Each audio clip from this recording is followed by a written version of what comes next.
आज हम जानेंगे कि क्या शरीर की सेवा ही सेवा है। क्या माता पिता के शरीर की सेवा करने से ही व्यक्ति ऋण से मुक्त हो जाता है, या धर्माचार्य की दिन रात सेवा से शिष्य कर्ज मुक्त, या अपने मालिक की सेवा करके सेवक उनका एहसान चुकता कर देता है। क्या कहता है शास्त्र, कैसे हुआ जाता है ऋण से मुक्त, ये आज हम जानेंगे स्थानांक सूत्र आगम के प्रथम उद्देशक से। भगवान महावीर कहते हैं, तीन महापुरुषों के उपकार का प्रत्युपकार बड़ी कठिनता से किया जा सकता है, जैसे कि माता पिता का प्रत्युपकार, सेठ स्वामी का और धर्माचार्य का। जैसे कोई व्यक्ति प्रातःकाल होते ही अपने माता पिता की शतपाक और सहस्रपाक तेलों से प्रतिदिन मालिश करता है और पुनः सुगंधित उबटन से शरीर स्वच्छ करता है, तीन तरह के जलों से स्नान कराता है, फिर अलंकारों से विभूषित करके स्थालीपाक यानी शुद्ध 18 प्रकार के व्यंजनों से युक्त भोजन कराकर जीवन भर पीठ पर उठाकर फिरता रहे, ऐसा करते रहने पर भी वो पुत्र माता पिता का प्रत्युपकार नहीं कर सकता। यदि वो सुपुत्र अपने माता पिता को केवली भाषित धर्म कहकर सुनाकर और धर्म के भेद प्रभेद बताकर उन्हें धर्म में स्थापित कर देता है, तो ऐसा करने से ही वो माता पिता के ऋण से उन्मुक्त हो सकता है। आगे भगवान कहते हैं कि कोई धनी पुरुष किसी निर्धन पुरुष को धनवान बना देता है, फिर वो निर्धन पुरुष धनी हो जाने पर पीछे और पहले अत्यंत भोग सामग्री प्राप्त होने पर सुखपूर्वक विचरण करता है। उसके पश्चात किसी समय वो पहला सेठ निर्धन होकर उस नए धनी पुरुष के साथ यानी उसके कर्मचारी के पास जाता है, तो वो निर्धन पुरुष अपने उपकर्ता निर्धन स्वामी को अपना सर्वस्व दे देने पर भी उसके किए हुए उपकार से मुक्त नहीं हो सकता। परंतु यदि वो पुरुष अपने स्वामी को केवली प्ररूपित धर्म सुनाकर भेद प्रभेद समझाकर धर्म में स्थापित कर दे, तभी वो निर्धन पुरुष अपने सेठ के उपकार से उऋण हो सकता है।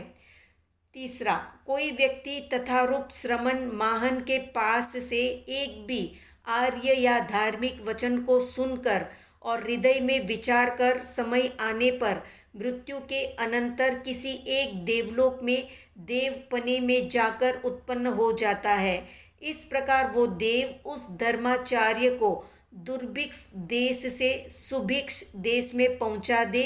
यदि वो धर्माचार्य कहीं मार्ग से भटक कर घने जंगल में चला जाए, वहाँ से उसे बस्ती में पहुँचा दे। यदि वो धर्माचार्य दीर्घकालीन रोग से पीड़ित हो और उस रोगांतक से वो देव उसे विमुक्त कर दे, ऐसा करने पर भी वो देव बना हुआ व्यक्ति अपने धर्माचार्य के किए हुए उपकार का ऋण नहीं चुका सकता। यदि वो देव उस धर्माचार्य को कभी धर्म भ्रष्ट होते हुए देखकर उसे केवली भाषित धर्म का महत्व दिखाकर धर्म में स्थापित कर दे, तो ऐसा कर देने पर ही धर्माचार्य का सुखपूर्वक प्रत्युपकार कर सकता है। अर्थात जो 100 या 1000 औषधियों से निर्मित तेल से माता पिता की मालिश करता हो, सुगंधित उब्बटन लगाता हो, या 3 प्रकार के जलों से नहलाता हो, या उन्हें सुंदर वस्त्र आभूषण पहनाकर सजाता हो, या दिन रात उनकी सेवा में रत रहकर श्रवण कुमार की तरह उन्हें अपने कंधे या पीठ पर बैठाकर ले जाता हो, या 18 प्रकार के स्वादिष्ट भोजन से उन्हें भोजन कराता हो, इतना सब कुछ करने के बावजूद वो अपने मातृ पितृ ऋण से मुक्त नहीं होता। अगर कोई व्यक्ति ये सब कार्य नहीं कर सकता पर केवल उन्हें केवली भाषित सर्वज्ञ प्ररूपित धर्म सुनाकर समझाकर भेद और प्रभेद बताकर शुद्ध धर्म की ओर अभिमुख करता है, तो वो मातृ पितृ ऋण से मुक्त हो जाता है। दूसरा, जो मालिक अपने कर्मचारी के बुरे दिनों में उसकी सहायता करता है, वो कर्मचारी अमीर बन जाने पर अगर कभी ऐसी परिस्थिति आ जाए कि उसका मालिक पूर्ण रूप से गरीब हो गया और ये कर्मचारी अपने मालिक को अपना सब कुछ देकर उसे फिर से अमीर बना दे, तब भी वो उस मालिक का ऋण नहीं उतार सकता। उसका ऋण तभी उतार सकता है जब वो अपने मालिक को केवली प्ररूपित शुद्ध धर्म समझा दे और धर्म के पथ पर ले आए, तभी अपने मालिक के उपकार से मुक्त हो सकता है।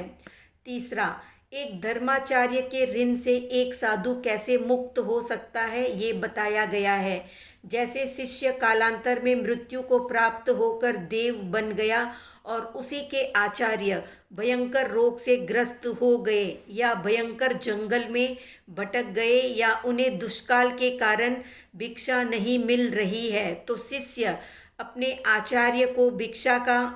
आचार्य के लिए भिक्षा का इंतजाम करता है या उन्हें रोग मुक्त करता है या उन्हें जंगली जानवरों से बचाकर सुरक्षित स्थान पर ले आता है, तब भी वो उनका ऋण चुकता नहीं कर पाएगा। वो उनका ऋण तभी चुकता कर पाएगा जब कभी संयोग से उसके आचार्य धर्म से विचलित हो जाते हैं, तो शिष्य उन्हें धर्म में स्थिर या स्थापित करके केवली भाषित धर्म सुनाकर उन्हें धर्म में स्थिर करे। तो कहने का तात्पर्य ये है कि किसी भी भौतिक वस्तु उपलब्ध करा देने मात्र से व्यक्ति कर्ज मुक्त नहीं हो जाता। उसे सही मार्ग दिखाकर सतपथ पर लाकर केवली भाषित धर्म समझाकर ऋण से मुक्त हुआ जा सकता है, जिससे सही धर्म समझ के फल स्वरूप जन्मों जन्मों की यात्रा से छुटकारा मिल सके। इसलिए मुक्ति के लिए व्यक्ति आत्मिक ज्ञान की तरफ आगे बढ़े, वैसा कुछ करे, ना कि क्षणिक सुख सुविधा से, वो भी शरीर की। तो आज का प्रश्न है कि श्वेतांबर में कितने आगम मान्य किए गए हैं, कमेंट में बताएं। वीडियो पसंद आया तो लाइक शेयर सब्सक्राइब करें।